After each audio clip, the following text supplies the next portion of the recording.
Ashamaa daawwattoota keenya Haniifaa Miidiyaa Neetwoork irraa oduu qabannee isin dhageessifna.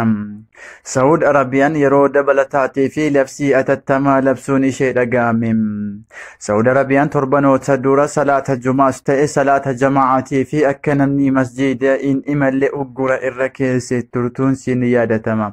Uggurri salaata Juma'aatii fi salaata Jama'ii dhorguu kun guyyoottan 16 kan turu yommuu ta'u, labsii atattamaa dabalataa immoo kaleessa galgala labsitee jirti.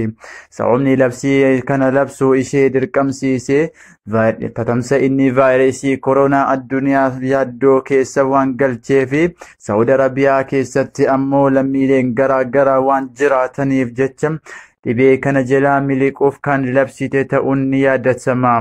Labsii Saa'ud Arabiyaan labsites akka armaan gadiitti isinitti himna. Jiraattota Saa'ud Arabiyaas ta'ee dhalattoonni Saa'ud Arabiyaa kanneen seera kana cabsanii argaman mudannoo isaan mudatu wajjin lafa keessatti.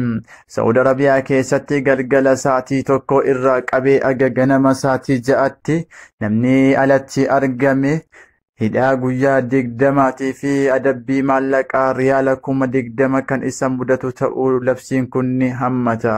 Saa'ud Arabiyaa keessatti lammiilees ta'ee warreen hojiidhaaf garas imalanii jiran kan qabatu ta'uu labsiin kun ni hubachiisa. Labsiin labsame kunis guyyoottan 21 yommuu turu galgala sa'aatii 1 irraa kaasee aga ganama sa'aatii 6tti geejjibni kamuu akka hin geggeeffamne, bittaan gurgurtaan kamuu akka hin geggeeffamne, mana nyaataas ta'ee manneen gurgurtaa garaa garaa akka cufaman, kanneen seera kana cabsanii argaman hidhaan itti akka murtaa'u labsiin kun ni hammata.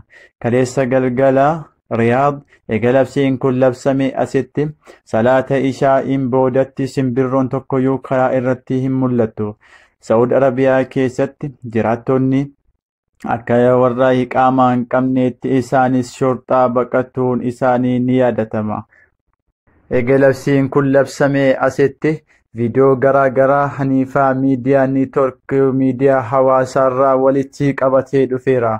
Haniifaa Miidiyaa Neetwoork viidiyoo kaleessa galgala eega labsiin kun biyya irratti labsame argatee jira, isin daawwachiisa.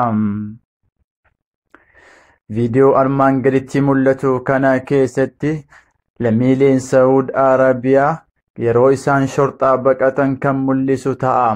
Saa'ud Arabiyaa keessatti duraan shorxaa baqatuun kan beekamu warreen waraqaa teessumaa hin qabne yommuu ta'u, sababa dhibee vaayirasii koronaa kanaaf jecha shorxaan lammiilee ishee bifa kanaan ari'aa jirti. Saa'ud Arabiyaan yeroo hedduu mootummaa sodaatuun kan beekamtu yommuu ta'u, haala nama gaddisiisuun kan namootni 90 olitti lakkaa'amu manneen garaa garaa jala fiigan kan mul'isu ta'a.